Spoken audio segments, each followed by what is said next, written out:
Dieu n'est pas responsable totalement de la percée de ta chaîne YouTube. Donc, arrête d'aller prier Dieu, Seigneur, pourquoi ma chaîne YouTube n'a pas réussi, ok? Parce qu'il y a des éléments que tu dois mettre en tant que toi, créatrice de contenu, qui vont participer à ta chaîne, au succès de ta chaîne. Oui, Dieu fait, lui et sa grâce, sa faveur sur toi, mais il va pas faire ton travail à ta place. Donc, il faut que tu puisses déjà te mettre cela à l'idée.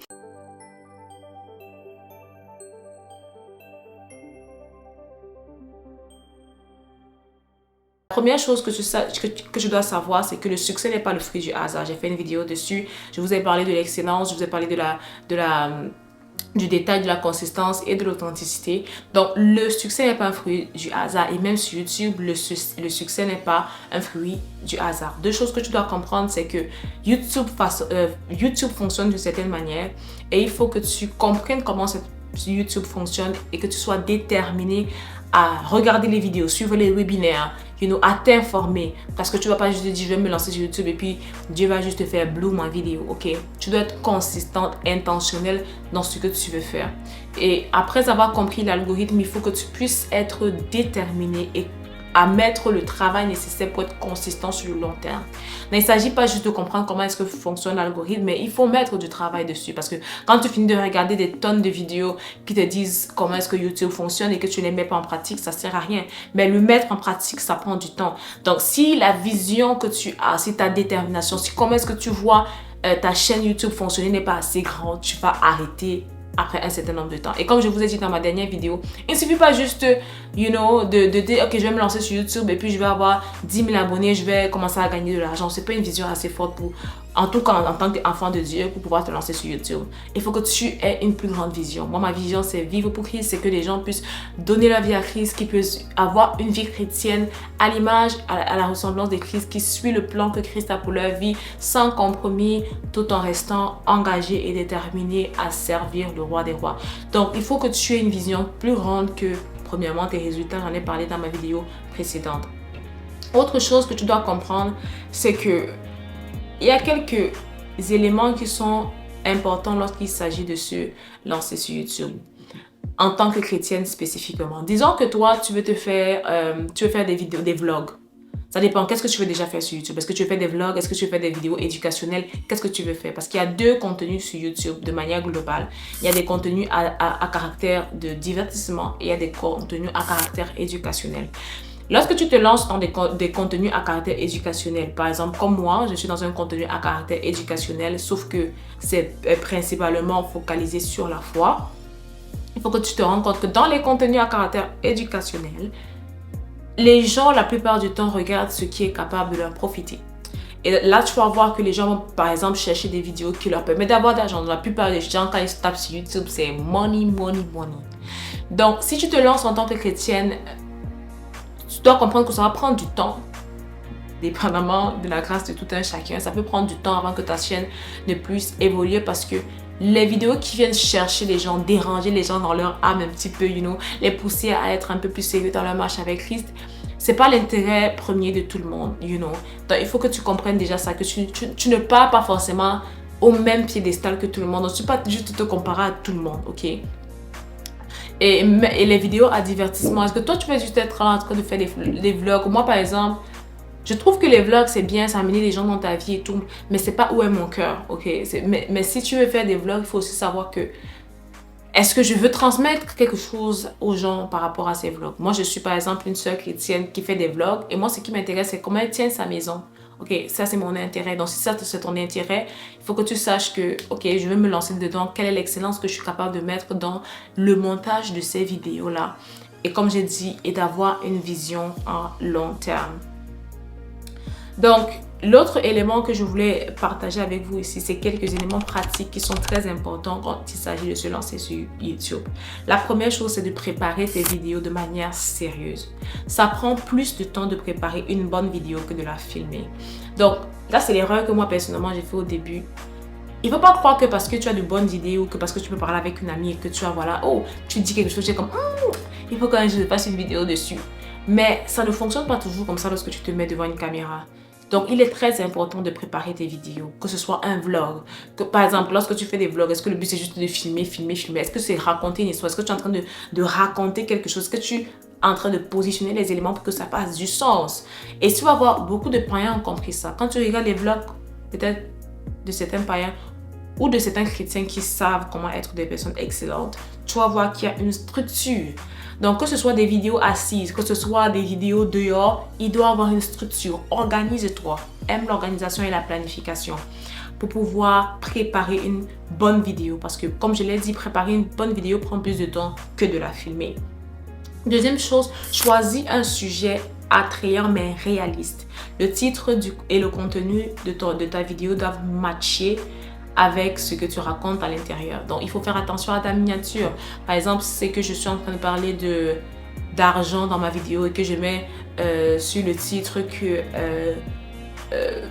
je sais pas moi, je mets quelque chose qui n'a rien à voir avec l'argent, forcément ça va pas faire de sens, ok? Parce que la personne va regarder, elle va dire ça n'a rien à voir avec, en fait, la vidéo n'a rien à voir avec le titre. Donc il faut faire très attention à comment est-ce que tu, dans le titre de tes vidéos, comment est-ce que tu fais les miniatures de tes vidéos. Moi, ça m'est déjà arrivé de mettre un titre qui n'a pas forcément un lien avec le contenu. Pourquoi? Parce que premièrement, j'ai monté mes vidéos dans le rush, parce que quand j'ai préparé mes vidéos, je les ai préparées dans le rush et ça fait en sorte que ça affecte tous les éléments, les autres éléments. Donc, pas parce que tu es chrétienne que tu vas faire un travail qui est négligent. Fais attention au sujet que tu choisis. Mais pourquoi est-ce que j'ai dit choisis un sujet attrayant mais réaliste? Réaliste dans le sens où ne vends pas aux gens le rêve, premièrement. Mais deuxièmement, réaliste dans le sens où il ne s'agit pas juste de dire, ok, on va parler de l'amour aujourd'hui et après je vais me compromettre dans mon message. Non, reste vrai. Reste... peut-être réaliste, ce n'est pas le bon mot que je vais utiliser, mais authentique, réel, vrai. Dans le sens où reste vrai dans le message que tu transmets. Pas parce que je suis chrétienne et que je sais que l'amour intéresse les gens, que je vais commencer à faire des sujets sur l'amour et entrer dans le moule de ce que les gens veulent que je leur dise. Donc reste vrai et authentique dans ce que tu transmets comme message, ne te compromets pas. Et quand je parle aussi de sujets attrayants, regarde ce qui intéresse les gens tout en restant dans ta ligne. Par exemple, moi, si c'est la foi, qu'est-ce qui intéresse les gens dans la foi? Mais tout en restant authentique, si ma vision est de voir les gens vivre pour Christ. C'est pas pour dire que tu peux pas te diversifier, mais c'est pour dire qu'il faut rester fidèle à toi-même. La troisième chose, regarde avant de te lancer, mais aussi continue à apprendre après t'être lancé des vidéos sur YouTube et son algorithme. Donc, regarde des vidéos avant de te lancer sur comment fonctionne YouTube. Pendant que tu t'es lancé, continue de regarder parce que ça évolue tout le temps. Apprends, développe ta conscience en ce qui concerne YouTube. Comment est-ce que ça évolue? Comment est-ce que ça fonctionne? Regarde des vidéos sur ça. Continue de regarder pendant que tu t'es lancé. Regarde des vidéos sur des lumières. Ne sois jamais trop confortable et trop satisfait que tu ne te développes plus, que tu ne t'améliores plus. Parce que comme je t'ai dit, dépendamment de la vision que tu as, tu vas pouvoir mettre davantage d'efforts à la voir non seulement prendre vie, mais également bénir plusieurs parce que le but, c'est que ça puisse bénir plusieurs et que ça puisse être excellent.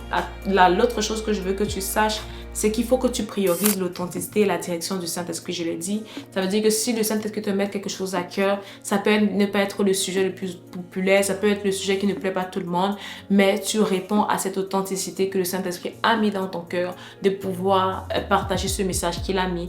Et that's it, you know. Donc, sois authentique dans ta relation avec le Saint-Esprit, sois authentique dans ta vie de consécration, de prière. C'est très important lorsque tu es une chrétienne sur YouTube. L'autre chose, c'est de comprendre que avoir Dieu n'est pas une excuse pour être médiocre, mais une détermination à être excellent et consistant. Ça veut dire que, oh, je suis chrétienne, ok, je crois en la foi, Dieu peut faire blue my channel. Oui, il peut le faire, mais ça ne veut pas dire que je dois être médiocre. Mais ça veut dire que tu dois être déterminé justement parce que tu sais que tu le fais pour Dieu, tu le fais à la gloire de Dieu.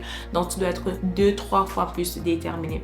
Alors, je vais te finir en disant que en tant que youtubeur chrétien, il faut que tu comprennes que ça implique réellement de rester et de demeurer attaché au cep. La Bible dit, je suis le cep, vous êtes le serment, vous ne pouvez rien faire sans moi, vous ne pouvez rien faire. Donc, reste attaché au cep, reste attaché dans ta communion avec Christ. Alors, si je dois partager des vlogs, si je dois partager des vidéos éducationnelles, est-ce que je prends du temps pour communier avec la parole? Est-ce que je prends du temps pour passer du temps avec Dieu dans l'adoration, dans la prière, dans le jeûne? Prie pour ta chaîne, remets ça entre les mains de Dieu, reste en communion avec Dieu parce que tu n'as pas envie en fait à un moment donné de te perdre, de te déconnecter de Dieu et de juste continuer à produire des vidéos, mais sans que cela ne soit en accord avec la volonté de Dieu. Donc, Je pense que j'ai touché à tout.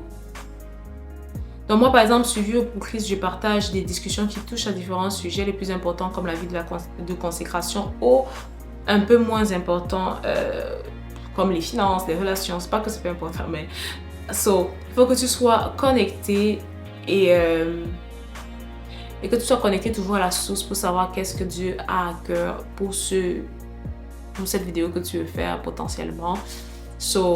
Regarde les priorités de tes vidéos.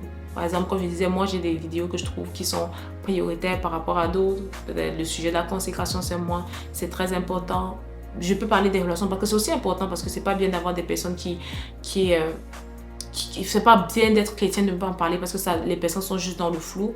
Donc, oui, tu peux parler de différents types de sujets, mais rassure-toi que tu restes toujours authentique à la parole de Dieu, authentique envers toi-même et authentique dans ta communion avec Christ. Donc, j'espère que cette vidéo t'a béni, que j'ai pu te donner quelques tips. Si tu as d'autres questions que tu aimerais que je partage avec toi, laisse-moi savoir en commentaire et je ferai peut-être une vidéo dessus par la grâce de Dieu, si ça peut nous aider. Et voilà quoi. Alors que Dieu te bénisse abondamment. On se retrouve dans une prochaine vidéo très prochainement et bonne journée à toi.